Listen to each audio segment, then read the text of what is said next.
ले लो सभी। टीचर्स यहाँ बैठ सकते हैं। टीचर्स यहाँ पे जहाँ छाया का क्षेत्र है यहाँ पे बैठो, यहीं बैठता है। नहीं, छाया का क्षेत्र है, इधर भी खाली है। सुमन मैडम, सुमन मैम बैठ जाओ मैम सभी। ये सारा खाली पड़ा बैठ है, जाओ इस साइड, इधर खाली पड़ा है। यहाँ तक बैठ जाओ ऐसे। थोड़ी देर में अभी हवन शुरू करेंगे बाद में। बस हाथ खोल के, दोनों हाथ खोल लीजिए और फोटो को देखिए,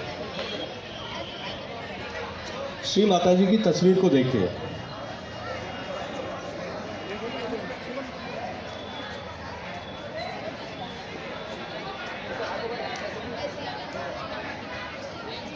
श्री माता जी की तस्वीर को एक बार देख लीजिए और दोनों हाथ खोल लीजिए। हाँ, वो बात की चीज़ है। अभी एक बार एक्सपेरिमेंट करते हैं, एक वैज्ञानिक परीक्षण। प्रिय विद्यार्थियों, अभी हम लोग ध्यान का एक कार्यक्रम कर रहे हैं, सहयोग ध्यान का कार्यक्रम, जिसमें आपको अपनी आत्मशक्ति की जागृति की अनुभूति होगी कि ईश्वर ने जो हमारा शरीर बनाया है 5 तत्वों से, ये जो 5 तत्व का शरीर है, इसके भीतर एक दिव्य शक्ति का निवास है जिसे हम कुंडलिनी शक्ति कहते हैं। ये हमारी आत्मा की ज्योति है, आत्मशक्ति। और ये शक्ति हमारे भीतर रीढ़ की हड्डी के नीचे एक त्रिकोणाकार पवित्र अस्थि में सोई हुई अवस्था में आप सबके भीतर सो रही है। और ये कहाँ से चली है? अगर हम प्रकृति में जीवों की संरचना देखें, जीव विज्ञान को देखें, तो सबसे पहला प्राणी है एक कोशिकीय प्राणी अमीबा, फिर उसके बाद द्विकोशिकीय, फिर बहुकोशिकीय प्राणी, फिर जलचर, फिर थलचर, फिर उभयचारी, फिर नभचर। तो जीवों का जो विकास है उसमें मानव इस प्रकृति की, इस विधाता की सबसे उच्चतम और उन्नत रचना है। और मानव के माध्यम से ही हम ईश्वर तक जा सकते हैं। पशु पक्षी जो है वो तो परमात्मा के पास में बंधे हुए हैं, उनको कोई स्वतंत्रता नहीं है। सांप सांप रहता है, बिच्छू बिच्छू रहता है, गाय गाय रहती है, शेर शेर रहता है, उनमें कोई परिवर्तन नहीं होता। लेकिन मनुष्य में इतना परिवर्तन होता है कि एक मनुष्य सुबह से शाम तक अनेक किस्म के आचरण करता है और मनुष्य पर आप भरोसा नहीं कर सकते। आज की तारीख में अगर हम किसी चीज़ पर भरोसा नहीं कर सकते तो वो केवल मनुष्य है। और जब मनुष्य पर भरोसा नहीं है तो मनुष्य को ईश्वर का कहाँ से पता चलेगा?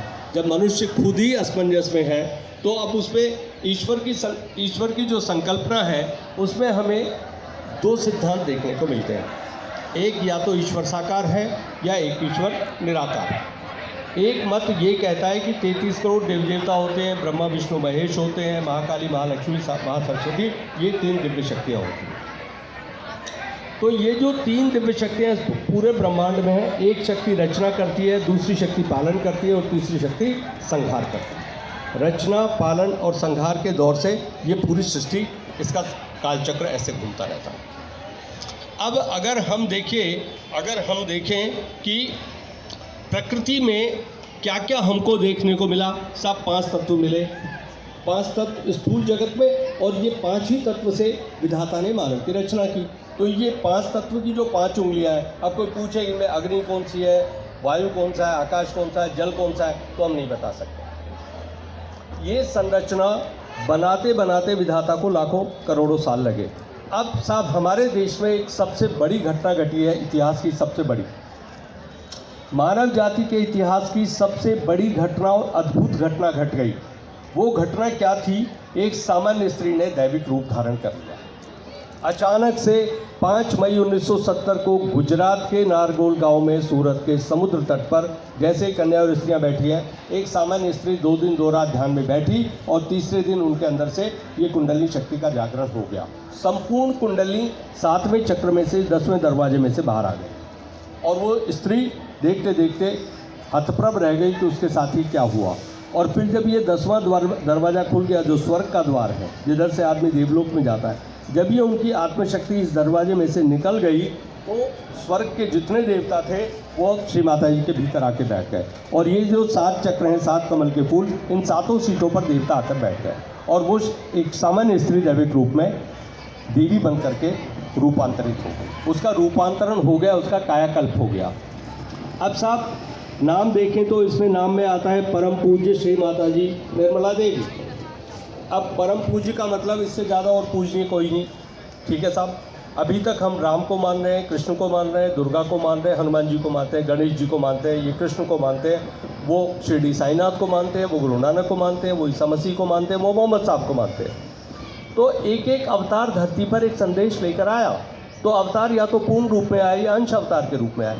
जब विष्णु पूर्ण रूप में आते हैं तब वो विनाश करते हैं, वो संहार करते हैं राक्षसों का।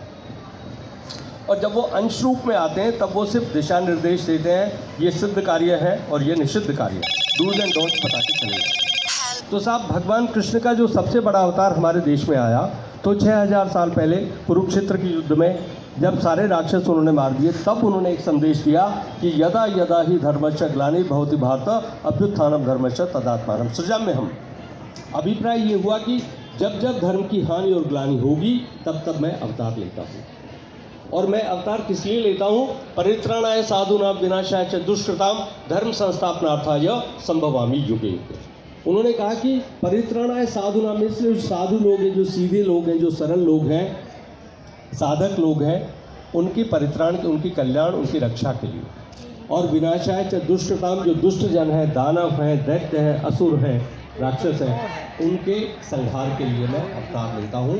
और क्या करता हूँ? मानव धर्म को स्थापित करना, ऐसा कार्य मैं हर युग में संभव करके दिखाता हूँ और उसके लिए मैं कोई रूप धारण करता हूँ। तो अब उस भविष्यवाणी के बाद कुछ अवतार और आए, कुछ अवतार बाहर आए, जैसे मोहम्मद साहब का अवतार बाहर आया सऊदी अरब में, ईसा मसीह का अवतार भी आया यरूशलेम में। हमारे देश में 4 अवतार आए, गौतम बुद्ध, भगवान महावीर जैन, फिर आए गुरु नानक और उसके बाद आए शिरडी के साईनाथ। शिरडी के साईनाथ पर बहुत सारे लोग मतभेद करते हैं कि वो मुसलमान थे, ऐसा था वैसा था। बेसिकली अवतार आते हैं मानव जाति की रक्षा के लिए। शिरडी के साईनाथ के बाद श्री माता जी ने अवतार ले लिया और 5 मई 1970 के बाद उन्होंने पूरे संसार में सहयोग का प्रचार किया, लोगों की कुंडली जगाई, बहुत लोगों को मौत के घाट से आते आते वापस ले लिया। आपके सम्मुख जो व्यक्ति खड़ा है ये भी मृत्यु के दरवाजे से वापस आया है। ओके, 65% ऑक्सीजन का लेवल जाने के बाद और 8 लाख रुपए का हॉस्पिटल का बिल भरने के बाद भी उन्होंने सर्टिफिकेट नहीं दिया, आज देंगे कल देंगे, क्योंकि हॉस्पिटल में एक दिन का किराया 25,000, उन्हें तो मतलब है जेब काटने से। मैंने कहा जी आप सर्टिफिकेट मत दीजिए, मैं बिल्कुल सही हूँ और मेरे को हॉस्पिटल से मुक्ति दीजिए। बिना सर्टिफिकेट लिए कोरोना का हम बाहर आ गए, श्री माता जी ने बचाया 12 दिन में।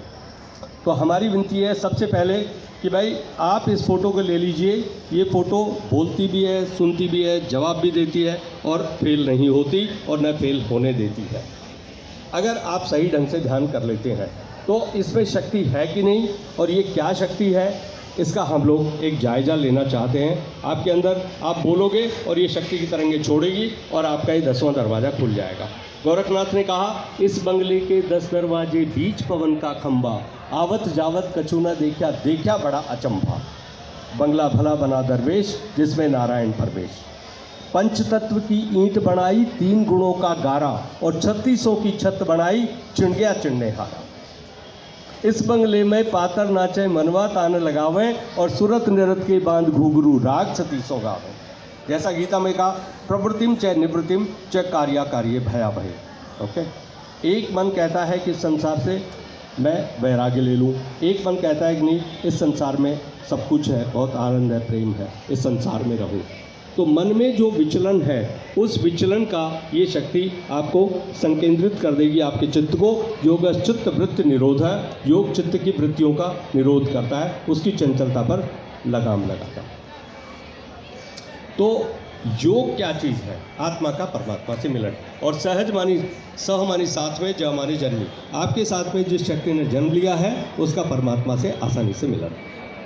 शक्ति बैठी है रीढ़ की हड्डी के नीचे मूलाधार पर। इसको कुंडली भी कहते हैं, इसको बेमाता भी कहते हैं, इसको गौरी माता भी कहते हैं, बहुत सारे नामों से इसको संबोधित किया गया। और ये विद्या हमारे देश के पास थी नाथ संप्रदाय के योगी एक गुरु एक शिष्य को ही पूरे जीवन काल में ज्ञान देता था, लेकिन ये ज्ञान गुफाओं में चला गया और धीरे धीरे सारा का सारा तंत्र में और मंत्र में हम लोग उलझ कर रह गए। अब बहुत सारे राक्षस भी अवतार लेकर आए हुए। आप किस पर यकीन करोगे? ये कन्याएं बाहर जा रही हैं, कोई भी इनको सुंघा दे केमिकल, कोई भी इनको खिला पिला दे, कोई इनका शोषण करके इनके लीवर किडनी निकाल के इनकी आँखें फोड़ कर और इनको हॉस्पिटल में बेच दो। एक एक कन्या 1 करोड़ रुपए की बिकी। ऐसा एक कलयुग का एक काला अध्याय हमारे देश में, हमारे साए में इस समय चल रहा है। अब हम ये चाहते हैं कि बेटी बचाओ बेटी पढ़ाओ। अरे बाबा, कैसे बचाओ, किन से बचाओ और उनको क्या पढ़ाओ, ये तो बताओ। अब ये कन्याएं एक बार शक्ति जाग गई, 7 दिन के भीतर ये धीरे धीरे उठ करके आपके 10वें द्वार में से ऐसे निकलेगी जैसे पिंजरे में से एक पंछी उड़ता है, और तब आप मानव योनि से देव योनि में आ जाएंगे। आपकी योनि बदल जाएगी, आपका पुनर्जन्म हो जाएगा। इसी काया में आपकी मृत्यु हो जाएगी और इसी काया में बैठे बैठे आपका दूसरा जन्म हो जाएगा। और उसके बाद पीछे के जन्मों के 84 लाख योनि के जितने भी जो भी आपने पातक कर रखे हैं, संताप है, ताप है, पाप है, जो भी है, वो सारा का सारा एक कुंडलिनी शक्ति भस्मीभूत कर देगी और आपको पूरी तरह से दिव्य और पवित्र जीवन प्रदान करेगी। हाँ, ये है कि ये सिलसिला धीरे धीरे चलेगा। आप बोलो कि सारी शक्ति एकदम से जागृत हो जाए, श्री माता जी तो जागृत हो गई। माँ ने तो बता दिया मैं कौन कौन युग में कैसे आई। सबसे पहले वो गाय बन करके स्वर्ग में कामधेनु बनकर आई सुरभि के रूप में, फिर वो दुर्गा बनकर आई, फिर वो राम के साथ सीता बनकर आई, फिर कृष्ण के साथ राधा बनकर आई, मोहम्मद साहब के साथ फातिमा बनकर आई, गुरु नानक के साथ उनकी बहन नानिका बनकर आई, नानकी बनकर आई, ईसा मसीह के साथ वो मरियम बनकर आई। ओके, और ग्रीक की राजधानी एथेंस में वो अथेना देवी के रूप में आई। इस तरह से इस देवी माता ने हजारों अवतार लिए। और ललिता सहस्त्रनाम जो भविष्य पुराण का चैप्टर है, आपकी जो संस्कृत की टीचर से वो देख लें, ललिता सहस्त्रनाम का जो पूरा अध्याय जिसमें देवी के 1000 नामों का वर्णन है, उसमें सबसे पहला नाम है श्री माता। आप ललिता सहस्त्रनाम पढ़ लीजिए जैसे विष्णु सहस्त्रनाम है, तो आपको सब कुछ पता, क्योंकि जाना तो अपने को उसी तरफ है, पश्चिम की तरफ हम जा रहे हैं, वहाँ पे हमें मुक्ति नहीं है। अब देखिए, हाथ खोल के रखिए और फोटो को देखिए और इस फोटो से पूछिए, श्री माता जी आप कौन हैं, हम आपको नहीं जानते। आप बोलिए, श्री माता जी आप कौन हैं, कृपया अपना परिचय हमें दीजिए। ये फोटो जवाब देगी। आप बोलिए, श्री माता जी आप कौन हैं, कृपया अपना परिचय हमें दीजिए।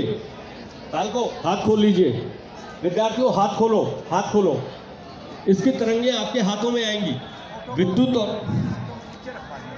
हाँ देख लो, तो देखो इस फोटो में एक दिव्य शक्ति भरी हुई है, और जैसे ही आप बोलोगे इसकी तरंगे आपके हाथों की उंगलियों पर आ जाएंगी।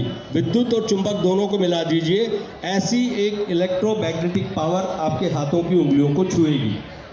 शक्ति के 2 नाम, एक पराशक्ति और एक अपराशक्ति। अपरा वो जो आपके पास में, आपके भीतर है। मोह को कहाँ खोजत रे बंदे, मैं तो तेरे पास में।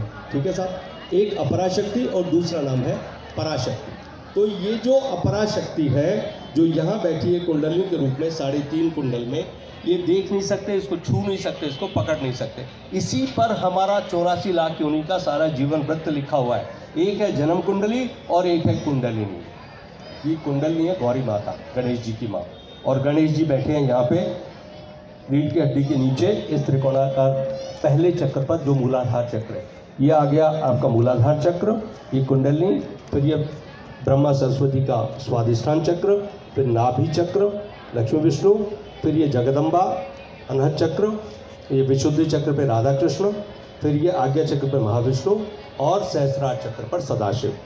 आदिशक्ति और सदाशिव जब 7वें चक्र पर आकर मिल जाते हैं तब योग की घटना घटती है, और ये ब्रह्म शक्ति का स्पंदन हमारे हाथ में महसूस होता है।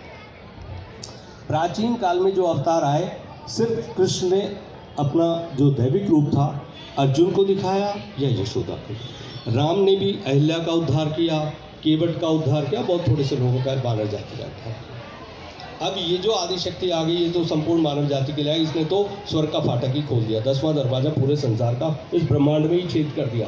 इस फोटो से बोलिए और ये करके दिखाएगी। अभी राजस्थान में नीमराणा तहसील में एक गाँव में एक स्त्री सरसों काट रही थी, और सरसों काटते काटते उसके हाथ में सांप लड़ गया, और सांप लड़ने के बाद भी 3 घंटे तक काम करती रही, उसको कोई फर्क नहीं पड़ा, और न उसने कोई पट्टी बांधी। वरना तो जैसे ही सांप काटता है तो आपको नींद आती है और पानी की प्यास बहुत तेज लगती है। वहाँ जो बकरी चरा रहा था एक लड़का, उसने बोला दादी पानी मत पी लिए वरना तो मर जाओगी। ओके, तो उसने पानी की बोतल को फेंक दिया, फिर भी वो काम करती रही और नींद भी नहीं आई। 3 घंटे बाद नीमराणा ले गए उसको और तब राजी खुशी बाहर आ गई। और वजह क्या थी? क्योंकि उसके गले में श्री माता जी का पेंडेंट था। इस शक्ति का पेंडेंट उसके गले में था तो जहर नहीं चढ़ा। तो ये अमृत की धारा आप टेस्ट कर लीजिए, इसमें अमृत की धारा है क्या?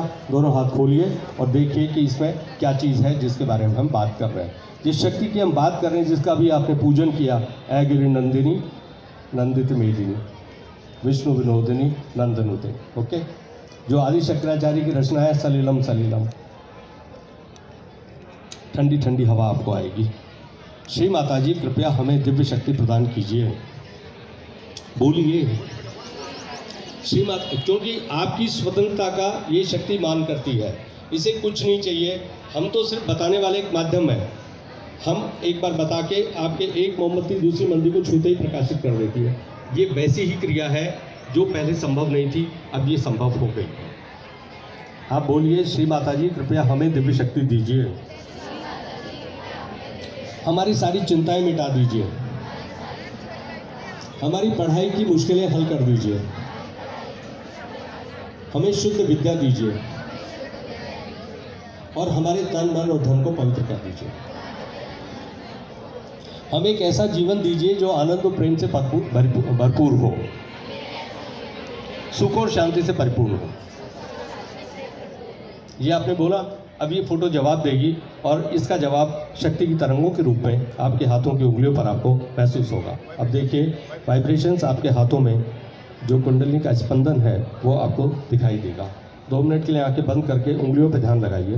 2 मिनट आंखें बंद कर लीजिए ताकि चित्त आपका भटके नहीं, चित्त आपका स्थिर हो जाए। बस 2 मिनट हाथ खोल के देखिए, आपका चित्त स्थिर हो जाएगा। दोनों हाथ खोल करके ध्यान करके देखो 2 मिनट के लिए। देखो ये शक्ति की तरंगे कैसा आपको महसूस हो, कितना सुख और शांति देती है। हमारे ही देश की विद्यार्थी और हम ही भटक गए। अब देखिए धीरे धीरे उंगलियों पर एक स्पंदन आपको महसूस हो रहा है, किसी को ठंडी किसी को गर्म।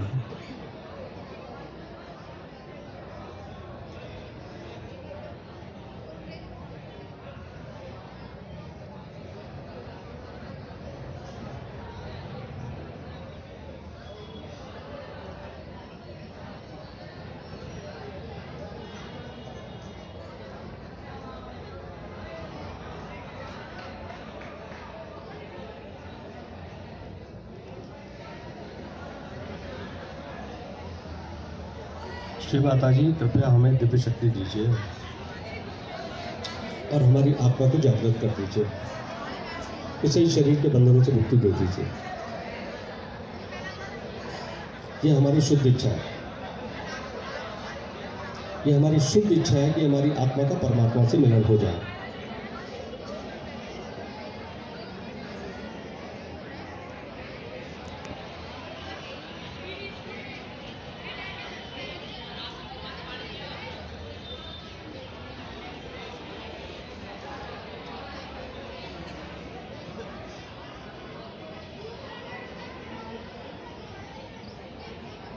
कितने लोगों को इस शक्ति की तरंगें महसूस हो गई? हाथ ऊपर करें। हल्की हल्की ठंडी ठंडी हवा आएगी, इलेक्ट्रोमैग्नेटिक झंझनाहट जैसी आएगी। कितने लोगों को फीलिंग आई है? हाथ ऊपर करें। आगे ही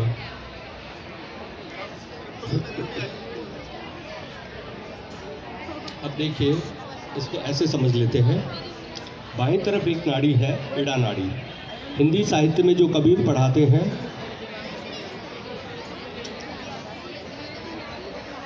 शिक्षक गण कृपया देखें, 72,000 नाड़ियों से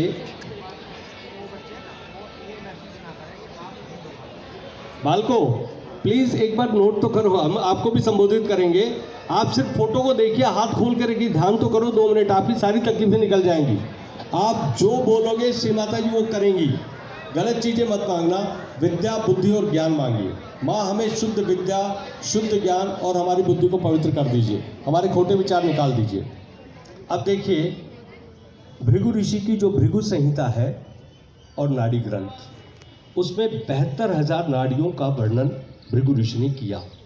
अब वो भृगु संहिता का थोड़ा बहुत अध्याय या तो भीलवाड़ा में है या होशियारपुर में। वो सारी जन्मपत्रियाँ अब वो जितने पंडित वो से ले करके अपना पैसा कमा रहे हैं, भविष्य बता रहे हैं, ऐसा कर लो वैसा कर लो। ओके, ये मंत्र जपो, ये मंत्र जपो। 72,000 नाड़ियों में से 3 नाड़ियाँ शक्ति की हैं।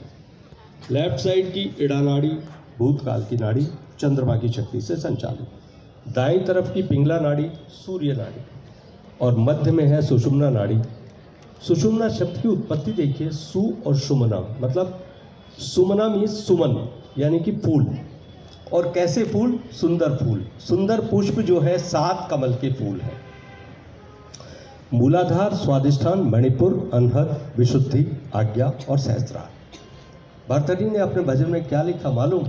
हर भज हीरा परख ले, समझ पकड़ नर मजबूती, अष्ट कमल पर खेलो मेरे अवधू, और वार्ता सब झूठी। भर्तृहरि गोरखनाथ के शिष्य थे, उज्जैन में पैदा हुए, अलवर में उनकी समाधि है। अलवर साइड में योग का बहुत ज़्यादा प्रचलन था, बहुत सारे योगी, केदारनाथ, और जिनके आगे नाथ लगता है, जो 9 नाथ थे, अंतिम नाथ हैं शिरडी के साईनाथ, गोरखनाथ, मच्छिंद्रनाथ, जालंधरनाथ। ओके, ये जो नाथ लगाते थे अपने आगे, वो सारे के सारे हठ योग से इस शक्ति को जगाते थे। और योग के जो 8 आयाम थे वो कौन कौन से साहब? यम, नियम, आसन, प्राणायाम, प्रत्याहार, ध्यान, धारणा, समाधि। विद्यालयों में हम लोग केवल आसन तक सीमित हैं, या थोड़ा बहुत प्राणायाम कर लिया, बाकी योग की इतिश्री। बेसिकली क्या है कि ये शक्ति का जागरण होकर के 7वां चक्र खुलना चाहिए। उसके बाद हमारा मोक्ष का द्वार खुलने के बाद हम आत्मजीवी हो जाते हैं। इस शरीर के सारे जो 6 शत्रु हैं हमारे, 6 शत्रु कौन कौन से हैं साहब?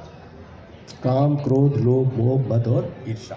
सुबह से शाम तक सारी बिल्डिंग पर इन्हीं का कब्जा रहता है। 12 साल के बाद ये 6 शत्रु कब्जा कर लेते हैं, और फिर आत्मा रूपी जो आपका चिराग है वो अंदर ही अंदर सुलगता रहता है। उसको जिस दिन लगता है कि अब ये शरीर रहने लायक नहीं रहा, तब ये किसी भी दरवाजे से आत्मा निकल जाती है। लेकिन आत्मा निकलने की दर से चाहिए जिधर से आई थी। माँ की कोख में जब बालक 3 महीने का होता है, तब तक उसमें प्राण चेतना नहीं होती। 3 महीने के बाद गर्भ में शिशु के इस दरवाजे से, सहस्त्रार से, यहाँ से आत्मा प्रवेश करती है। सबसे पहले आत्मा यहाँ बैठती है, और उसकी रेजिडुअल पावर जो शेष शक्ति है वो यहाँ पे कुंडली बन करके ऐसे 3.5 कुंडल में बैठ जाती है। आत्मा कुछ नहीं करती, सिर्फ वो धड़कती रहती है, सिर्फ वो देखती रहती है। सारा कार्य शरीर में जो 6 संस्थान हैं, 7 संस्थान, वो कौन कौन से हैं साहब? उत्सर्जन तंत्र, जनन तंत्र, पाचन तंत्र, श्वसन तंत्र, वाक तंत्र, दृष्टि तंत्र और स्वचालित मध्य नाड़ी तंत्र। तो जो ऑटोनोमस नर्वस सिस्टम है कि शरीर को कौन संचालित कर रहा है, ये धड़कन कैसे चल रही है, और ये धड़कन समाप्त होने के साथ ही ये शरीर बिखर जाता है।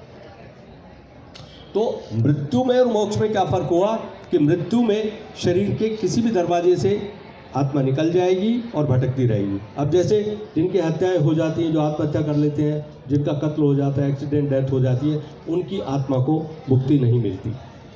आत्मा को मुक्ति तब मिलेगी, मोक्ष तब मिलेगा जब ये इस 10वें द्वार में से जीते जी स्वर्ग में जाएगी। वो स्वर्ग का दरवाज़ा श्री माता जी ने खोल लिया। ऐसा हमारे देश में संभव हो गया।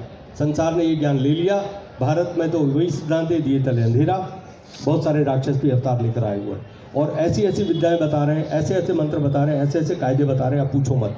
कुंडली जागरण के हठ योग से जागती थी, और इसके जो क्रम थे वो बहुत कठिन थे। अब श्री माता जी ने वो आसान कर दिए। अब देखो, आप हाथों में तरंगे आ गई हैं क्या, और आपके कोई सवाल है तो आप पूछ लीजिए। अंतर मन में आपको ये जवाब भी दे देंगी, और आपके सारे जीवन के सारे कष्टों का निवारण भी कर देंगे। ये है आज का पहला अध्याय। अब धीरे धीरे आप ध्यान करते जाएंगे, और ये आपकी उलझनों को सुलझाती जाएंगी। जिन बालकों की स्मरण शक्ति वीक है, ओके, ध्यान लगाइए।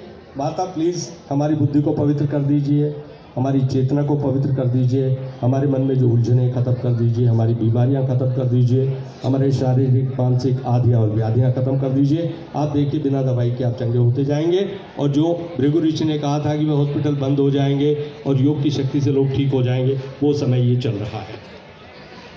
आप नोट कीजिएगा, ये दैविक शक्ति धीरे धीरे आपके तन मन धन में सब जगह प्रकाश लेके आएगी, और आपका विद्यालय भी धन्य हो जाएगा। बहुत बहुत धन्यवाद। Thank you very much. अब आपके कोई प्रश्न है तो पूछ लीजिए, क्योंकि क्योंकि अभी शक्ति पूरी जागी नहीं है, थोड़ी थोड़ी तरंगे आ रही हैं। आप फ़ोटो लेके ध्यान जाइए, फोटो घर पे जाके देखिएगा। अभी पता नहीं आप लोगों की कितनी कैसी ध्यान धारणा है, हम कह नहीं सकते। आप बताइए, आपको अभी महसूस हो गया है क्या? सब लोगों को महसूस हुई है कि नहीं? पावर हाथ ऊपर करें, किनको महसूस हो गया? जो चैतन्य है, बेटे किन किन को वाइब्रेशन फील हुआ है? इसमें हेजिटेट नहीं कीजिए बिल्कुल भी। हो सकता है किसी को ठंडी भी आए, स्टार्टिंग में किसी को गर्म हवाएं भी आ सकती हैं। तो ये ही शक्ति की परीक्षा है कि जैसे ही आप ध्यान करेंगे, और सबसे पहले ध्यान करने का एक मात्र तरीका यह है कि माता जी की बिंदी की तरफ देखिए, इसी से आपका ध्यान लगेगा। धीरे धीरे आप अपनी आँखें बंद कीजिए और आपको आपके हाथों में वाइब्रेशंस फील होंगी। और आपके जो तालू भाग है, यहाँ भी अगर आप करके देखेंगे, हाथ लगा के देखेंगे, इससे 2 इंच ऊपर आपको बहुत ठंडक ठंडक महसूस होगी। हो सकता है स्टार्टिंग में गर्म भी हो, क्योंकि शुरू में गर्म भी हो सकती है। जब आपका ध्यान धारणा बढ़ेगी धीरे धीरे, तो आपको ठंडक महसूस होगी।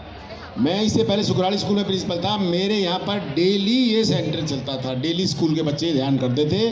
और आपका विद्यालय, वर्मा जी मेरे मित्र हैं, ये धन्य हैं। और वर्मा जी का हमारा बड़ा मित्रता के नाते, दूसरे तरीके से कहें तो वर्मा जी का बहुत पुण्य कर्म है, जिसकी वजह से आज आपके विद्यालय में सहज का कार्यक्रम करने का हमें अवसर मिला। ये माँ ही कराती है, हम कोई नहीं है, हम केवल मात्र एक माध्यम हैं। और ये पवित्रता वर्मा जी को ईश्वर ने दी, परमात्मा ने दी, माता जी ने दी, जिसकी वजह से आज ये आपके विद्यालय में सहज का कार्यक्रम है। और यदि आप इसको जारी रखेंगे तो आप देखना, आपका आध्यात्मिक उत्थान इतना ज़बरदस्त होगा, इतना जल्दी होगा, आप सपने में भी नहीं सोच सकते। और एक बात और मैं बता दूँ, उत्थान के लिए जो नकारात्मक शक्ति है, जो जिन्होंने हमें घेरा हुआ है, आप एक टब के अंदर उसको चौथाई टब भर करके उसमें थोड़ा सा 1 चुटकी नमक डाल करके आप उस पानी में ज़रूर बैठिए 10 से 15 मिनट। 15 मिनट मैक्सिमम है, 10 मिनट मिनिमम है, 5 से 10 मिनट। और अब आप एक दिया जला लीजिए, नहीं जलाए तो कोई बात नहीं, माँ की फ़ोटो की तरफ देखिए। धीरे धीरे जो आपकी नकारात्मक शक्तियाँ हैं वो दूर होनी स्टार्ट हो जाएंगी और आपका ध्यान में अपने आप मन लग जाएगा। आप जैसी फ़ोटो के सामने बैठेंगे, आपकी आंखें अपने आप बंद हो जाएंगी। आप ये देखिए, आजमाइए। तब दोबारा जब हमें कार्यक्रम करने का मौका मिलेगा तो आपसे पूछेंगे, तो आप, हमें विश्वास है कि बहुत सारे बच्चे कहेंगे कि सर हमें तो एकदम फ़ोटो के सामने बैठते ही ऐसा लगता है कि जैसे आंखें बंद। लेकिन ये इंडिविजुअल की खुद की भक्ति है। इसमें ना सर कुछ कर सकते हैं खांडाल साहब, ना शर्मा जी, ना मैं, ना वर्मा जी। ये सबकी अपनी अपनी भक्ति है, आपके अपने अपने प्रयास हैं। जितना आप ज़्यादा, जैसे कहते हैं ना, गुड़ डालोगे उतना मीठा होगा। जितना आपकी ध्यान धारणा बढ़ेगी उतना ही जल्दी और ज़्यादा आपका उत्थान होगा। और उत्थान इतना होगा, मैं तो बहुत ज़्यादा पूजा करता था, डेली मंदिर जाना, पूजा करना, व्रत करना, सारे आपको सारे देवी देवताओं जिसको भी आप मानते हो, चाहे आप मुस्लिम धर्म से हैं, चाहे आप क्रिश्चन से हैं, चाहे आप सिख से हैं, चाहे आप हिंदू से हैं, आपको सारे देवी देवता इसमें दिखाई, ये गारंटीड है। यदि आपकी भक्ति हो गई, ध्यान आपका बढ़ता चला गया, आप जिस भी देवी देवता को मानते हो आपको साक्षात फोटो के माध्यम से दिखाई देगा। आज आपको हो सकता है बातें हमारी अतिशयोक्ति लग रही हो कि ऐसा कैसे होगा, ये होगा 100%। और हम आपके सामने जो बोल रहे हैं, ये कोई ऐसा शब्द नहीं बोलेंगे, ऐसी बात नहीं बोलेंगे जो हमने खुद ने ना किया हो। तो हमें विश्वास है कि बच्चे बेटे थोड़ा सा आप ध्यान दीजिए। और सर का विशेषकर से कन्याओं की तरफ विशेष फोकस रहता है, क्योंकि आपको ज़्यादा आवश्यकता है, क्योंकि आपके द्वारा ही 2, कल को आप बड़े भी होंगे, आपकी शादियाँ भी होंगी, तो 2 घरों में जो है फ़ायदा होगा। इसलिए हमारा फोकस लड़कियों पे ज़्यादा रहता है, बॉयज़ को भी करते हैं हम। और ये फ़ोटो किसी की इच्छा नहीं हो मत लेना, ज़बरदस्ती नहीं है ये बिल्कुल भी आपकी श्रद्धा है। और जो फ़ोटो को ले उसको बहुत ही आस्था के साथ लीजिए, क्योंकि ये फ़ोटो के माध्यम से आपका जागरण होगा, इसलिए हम फ़ोटो देते हैं। अदरवाइज़ हम ऐसा नहीं है कोई, और ना हमारा कोई पंथ है, ना कोई हमारा कोई सेक्ट है, हम किसी का प्रचार कर रहे हैं, हम कोई प्रचार नहीं करें। और सहज योग पूर्ण निःशुल्क है, बिल्कुल निःशुल्क है। इस पर नंबर भी लिखे हुए हैं, आपके कोई डाउट्स हैं, क्वेरीज हैं, तो आप इस नंबर पे कॉल करके कभी भी पूछ सकते हैं। 24 घंटे हम आप उपलब्ध हैं। तो आशा करते हैं कि आप ज़रूर जो है अपने आध्यात्मिक उत्थान को और अग्रसर होंगे, और ऐसा हमें विश्वास है। कोई आपके मन में कोई शंका है, प्रश्न है, आप ज़रूर पूछिए, लेकिन ये गारंटीड है आपको फ़ायदा होगा। और विद्यार्थी जीवन में जब आपकी माँ सरस्वती की शक्ति जागृत हो जाएगी, तो आप देखना, ईड़ा नाड़ी माँ काली, पिंगला माँ सरस्वती, सुषुम्ना जो है माँ लक्ष्मी, जब आपकी पिंगला नाड़ी जागृत हो जाएगी तो आपको देख लो, आपको नंबर अच्छे आएंगे, आपकी पढ़ाई होगी, आपका ध्यान धारणा एकदम बढ़ती चली जाएगी। आप देखना, आपको खुद लगेगा कि हमें साथ क्या हो गया। तो ज़्यादा समय नहीं लेंगे, आपका हवन भी होना है। वर्मा जी का मैं बहुत बहुत आभार प्रकट करता हूँ, धन्यवाद। और इनको मैं सैल्यूट भी करता हूँ जिसकी वजह से आज हमें मौका मिला। बहुत सारे स्कूलों में प्रिंसिपल मौका ही नहीं देते। तो Verma ji once again thanks a lot, बहुत बहुत धन्यवाद। हमारे प्रधानाचार्य अजय राघव जी का और राजेश खांडल जी, इनके सहयोगी आए हुए सहयोग से आप लोगों का हमारे स्कूल के ऊपर विशेष आशीर्वाद है, ताकि हमारे स्कूल का बच्चों का उद्धार हो, और हम इसके लिए आपके धन्यवादी हैं। और बहुत ही शुभ कार्य है जो आप आज करवा रहे हैं। बच्चों, ये 1 मिनट, सभी बच्चों में बड़ी हलचल है। अरे बच्चे सभी एक बार थोड़ा ध्यान से सुने। आवाज़ आपके पास आ रही है उधर? अच्छा, कोई बात नहीं, उनकी हम आहुति डलवा देते हैं। इनको 10-10 बुला कर डलवाते हैं, वो हम 10 सबसे डलवाते हैं। बच्चों, आज नव वर्ष है। कितने बच्चों को पता है? अरे आज विक्रमी संवत 2081 नव वर्ष, पहला नवरात्रा शैलपुत्री का, माँ शैलपुत्री का है। और इसमें आप लोगों के लिए, हमारे लिए, स्कूल के लिए बहुत ही सौभाग्य की बात है कि सहज योगी हमारे पास आकर आपको ध्यान की जो बात बता रहे हैं, जिसके लिए लगभग आपको तो नहीं पता, मुझे शायद कई लोगों से बार बार मौका मिलता है कि जो सहज योग, क्या योग सिखाने के, मेडिटेशन के बहुत